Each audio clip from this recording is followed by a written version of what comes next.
राधे राधे दोस्तों, स्वागत करते हैं आपके प्यारे से चैनल STE जुहाब एकेडमी पर। आज हम लोग बात करने वाले हैं क्लास 10 पेपर सॉल्यूशन के बारे में और हम लोग सेक्शन सी करने वाले हैं। ठीक है, 4 तक क्वेश्चन हम लोगों ने कर लिया था। आज 5वां क्वेश्चन करेंगे। 5वां में 2 क्वेश्चन दिया गया, क्वेश्चन है और क्वेश्चन 2। क्वेश्चन पहला हमने डाल लिया, धातु तथा अधातु के 2 भौतिक गुणों को लिखिए। तो सबसे पहले क्या है, धातु हमने हेडिंग डाल लिया और इसके 2 भौतिक गुणों को लिखना है। तो सबसे पहले भौतिक गुण क्या होता है धातु का, कि धातुएं ठोस होती हैं। धातुएं ठोस होती हैं और दूसरा भौतिक गुण ये होता है कि धातुएं अपारदर्शी होती है। ठीक है, तो लिखेंगे धातुएं ठोस होती हैं। धातुएं क्या होती हैं, ठोस होती हैं। और सेकंड भौतिक गुण क्या है कि धातुएं अपारदर्शी होती हैं। अपारदर्शी होती हैं।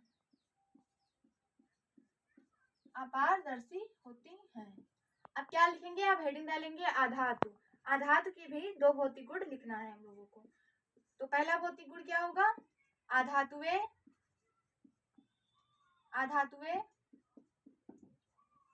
तीनों अवस्था में पाई जाती है। मतलब ठोस, द्रव, गैस, तीनों अवस्था में पाई जाती हैं।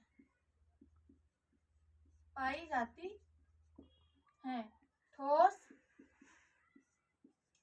द्रव और गैस। ठीक है, और गैस।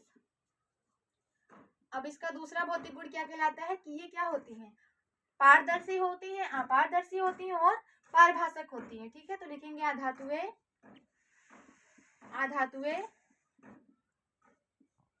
पारदर्शी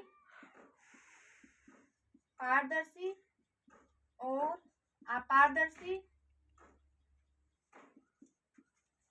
अपारदर्शी या पारभाषक होती हैं।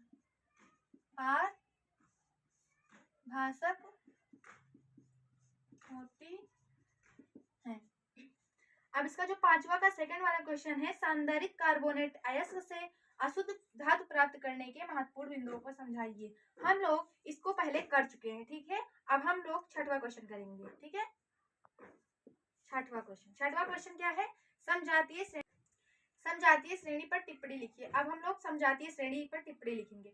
तो क्या, पहले हेडिंग डालेंगे, क्वेश्चन हम लोग नहीं लिख रहे हैं।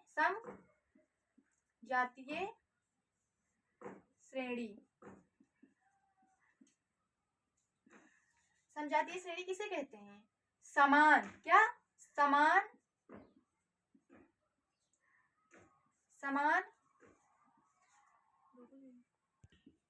क्रियात्मक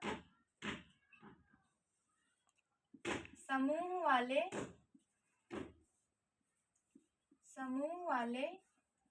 कार्बनिक यौगिकों को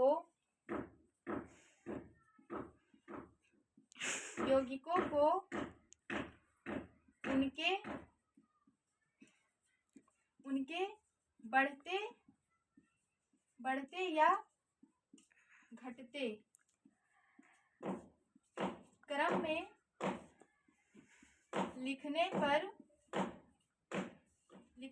या घटते क्रम में लिखने पर एक श्रेणी बनती है। जिसे क्या कहते हैं, जिसे समजातीय श्रेणी कहते हैं।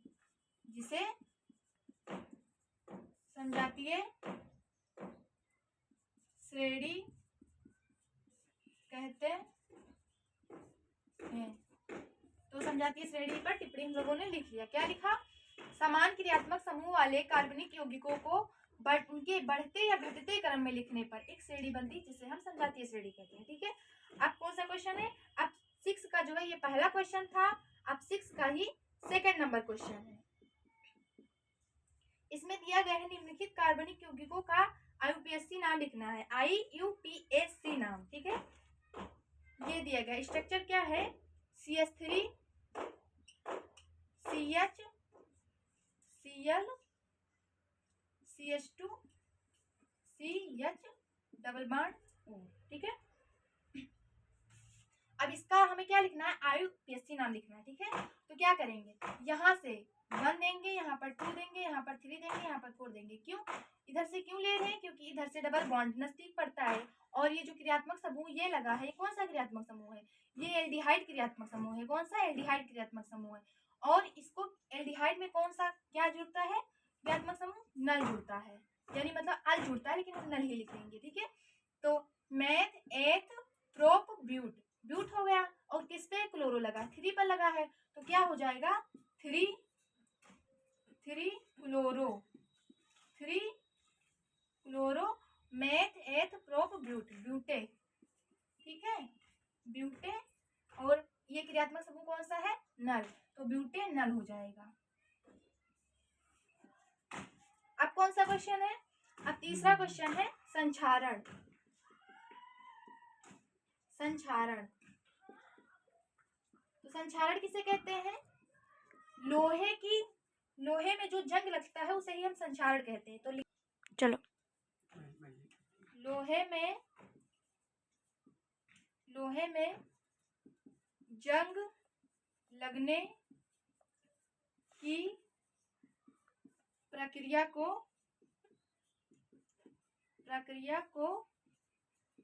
संक्षारण कहते हैं। क्या कहते हैं, संक्षारण कहते हैं।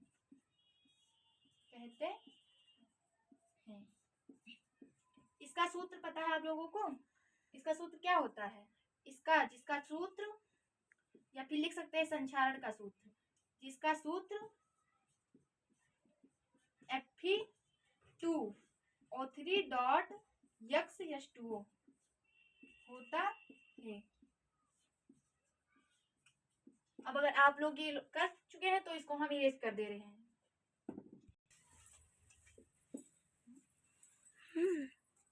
एथिल अल्कोहल के किन्हीं 3 रासायनिक गुणों का समीकरण लिखिए, ठीक है। क्या लिखना है, एथिल अल्कोहल के रासायनिक गुणों का रासायनिक समीकरण लिखना है, मतलब तो इसमें हम लिखेंगे 3 लिखना है, वो भी कितना, 3 लिखना है।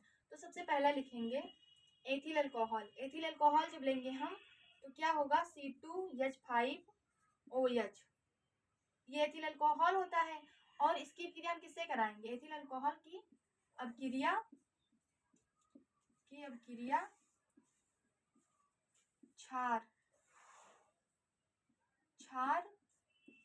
से। क्या, एथिल अल्कोहल की अभिक्रिया क्षार से, ये इसका क्या है, पहला रासायनिक समीकरण है, ठीक है, पहला रासायनिक समीकरण है। तो हम पहले C2 लेंगे, C2H5OH, ये क्या है, एथिल अल्कोहल है। और क्षार क्या लेंगे, Na लेंगे, ठीक है। तब ये क्या बनेगा, ये बनेगा, तब ये जो है क्या, O माइनस में टूटेगा, H प्लस में टूटेगा, Na प्लस में टूटेगा। तो जो प्लस वाला होता है वो माइनस के पास जाता है, क्या, जो प्लस वाला होता है वो माइनस के पास जाता है। तो क्या होगा, यहाँ पे बनेगा C2H5ONA, ठीक है, प्लस H। लेकिन यहाँ पर H क्या, कुछ नहीं, यहाँ से अगर हम 2 लगा दें, संतुलित कर दें इसको, तो H2 गैस निकलेगा, ठीक है, H2 गैस। और इसको भी संतुलित कर दे, ठीक है। तो पहला रासायनिक समीकरण हो गया। अब दूसरा लिखेंगे C2H5OH की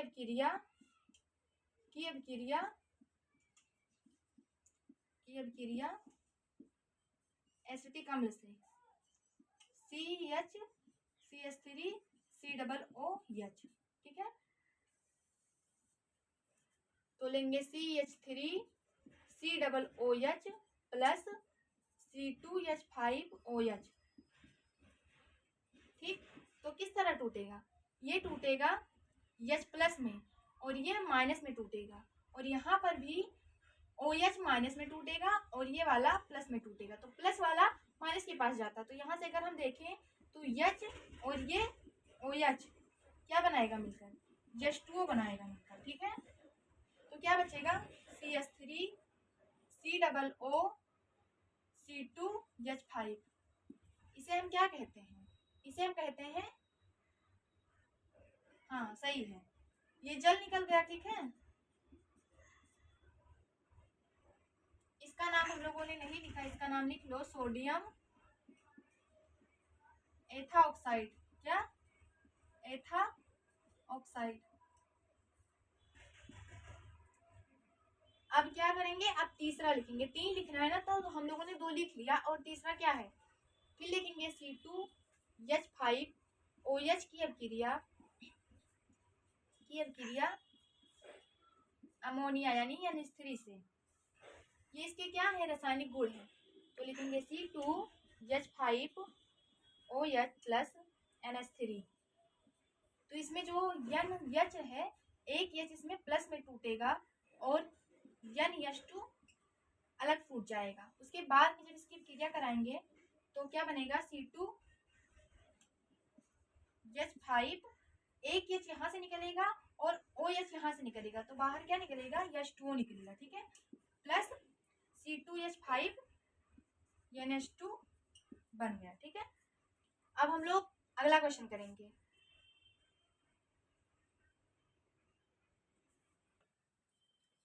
कार्बन की सर्वोत्मुखी प्रकृति की व्याख्या कीजिए, ठीक है। तो क्या व्याख्या करना है, प्रकृति की व्याख्या करना है, ठीक है। तो सबसे पहले क्या लिखेंगे, इसमें सॉल्यूशन डाल दें, ठीक है। पहला, कार्बन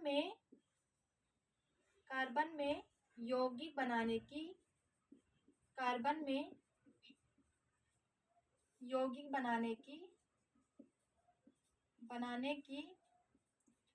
विशिष्ट क्षमता होती है। क्या होती है, विशिष्ट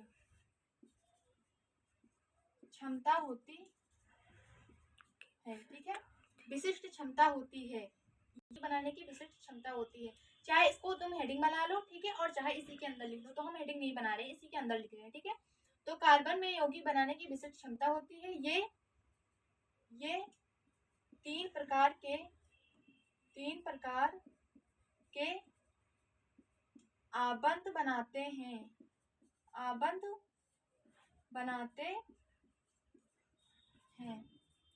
कौन कौन से, एकल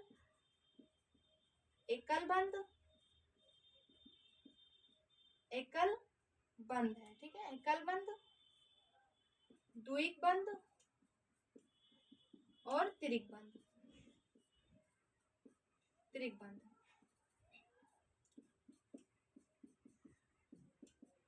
ठीक है। और ये जो है क्या, एल्कीन, इसमें 2 प्रकार की संरचनाएं होती है। इसके अंदर बहुत सारे तुम बना के लिख सकते हो, ठीक है। इसमें क्या, एलिफेटिक संरचनाएं पाई जाती है, एरोमेटिक संरचनाएं पाई जाती हैं। और ये जो है एल्कीन, एल्काइन और एल्केन 3 प्रकार से होते हैं। कौन कौन से, एल्कीन, एल्काइन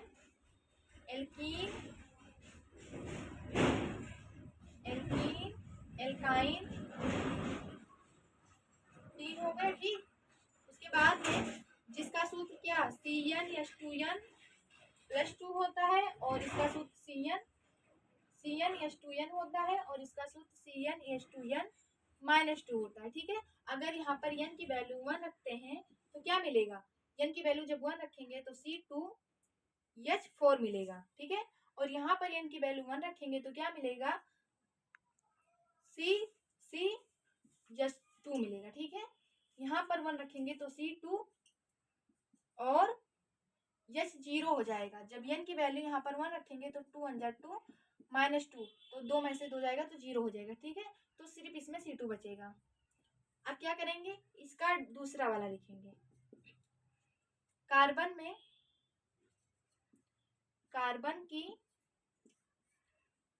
की संयोजकता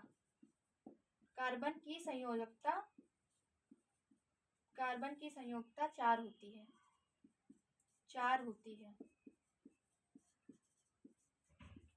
किस तरह से, 2,4। ये जो बाहरी कोश में 4 इलेक्ट्रॉन है, यही इसके क्या कहलाते हैं, संयोजकता कहलाते हैं। क्या कहलाते हैं, संयोजकता कहलाते हैं, ठीक है।